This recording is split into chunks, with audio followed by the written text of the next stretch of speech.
Hi, it's Chelsea Cunningham back on KV.com at South by Southwest, and I'm sitting with Lawrence, the creator of Pavegen from V3. And so what can you tell me about Pavegen? So the Pavegen tile generates energy from your footsteps. Yeah. So as you walk on the floor, it converts your weight to electrical power. Okay. So it's simple. All you need to do is walk and think of all our cities around the world. We're harnessing the energy of every step people make. So it's something that can go on trails, or it's something that can go in buildings, in your house?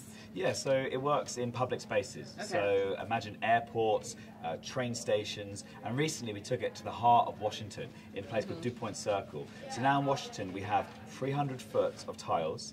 As people walk in the daytime, they stand on it and it moves a very small amount.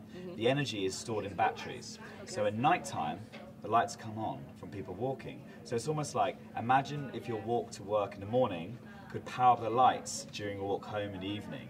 And that's real, that's happening in DC, and so it's great because wherever you move, there's a way to create power. And think about all the busy areas in this world, from a school and a school corridor to a sports stadium. Think of Major League Soccer, what that could mean for generating power too.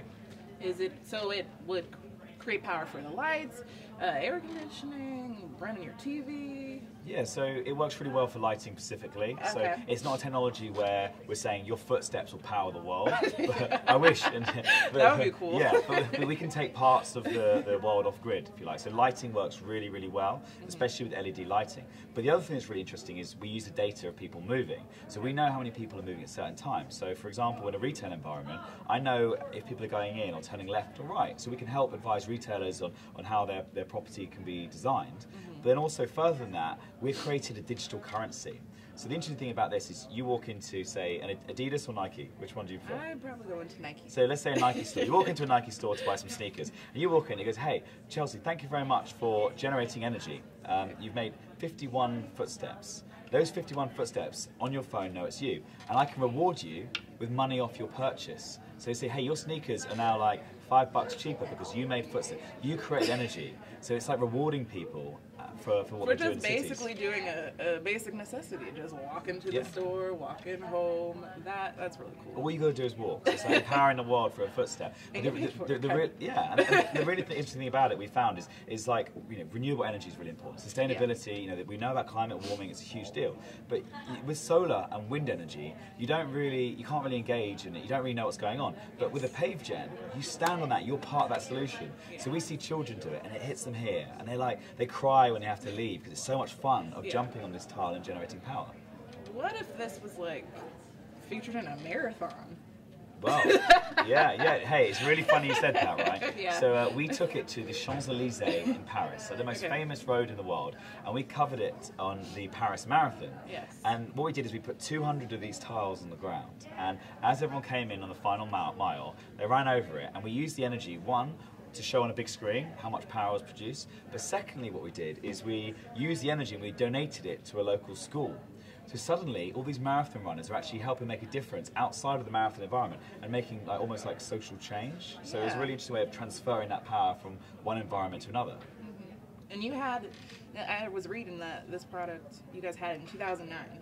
So what's the big change to the 2017 product? Well, the really interesting thing is I started my career, I guess, my first ever job was with an energy company. Yeah. And they said, Lawrence, make me a street light powered by solar energy and powered by wind. I spent a year, trying to make this product, and after a year, I failed. And they said, Lawrence, you're fired. And my first job, I hung my head in shame, I was really upset. But then what happened with me was I carried on working on it secretly in my bedroom. Yeah. So I spent like 4 years in my bedroom, secretly researching it. It was kind of strange, but I researched technology, and then, so after 4 years, I finally created this product that kind of worked. And I guess we built a team around it. We deployed it now in about 200 countries. So we even took a soccer pitch in Nigeria, where we used the energy of people playing soccer. We stored the energy in batteries, and then it powered the lights using the energy of people playing soccer. We took that from Nigeria to across Brazil, and then launched it in even Korea and Australia. So we've had some really exciting launches, but the great thing now is it's kind of ready. Like finally, after all these years of research, it's ready, and we've made it 200 times more powerful per footstep. So you can do a lot more with the power as well. So big, long-term goals for this product? Yeah, I think if you look at like hardware and making things, it's not the kind of thing that you can do overnight. You know, Yeah. we're making. There's no rule book for what we're doing. No one's ever really pioneered this technology in a real commercial way before. So it takes time to get right, but also we're just starting to scale it, and it's making a lot of more sense now than as a concept. So I think it's almost like, you know, if you look at Tesla, everyone said, hey, that was never going to work on day one, and hey, look where they are now. They're almost getting to a point where everyone can easily afford a Tesla, versus the beginning it was hundreds of thousands of pounds per vehicle. Well, thank you, Lawrence, for joining us at KVU, and we wish you luck at the Innovation Awards tonight. Thank you very much. And we will see you guys later on KVU.com.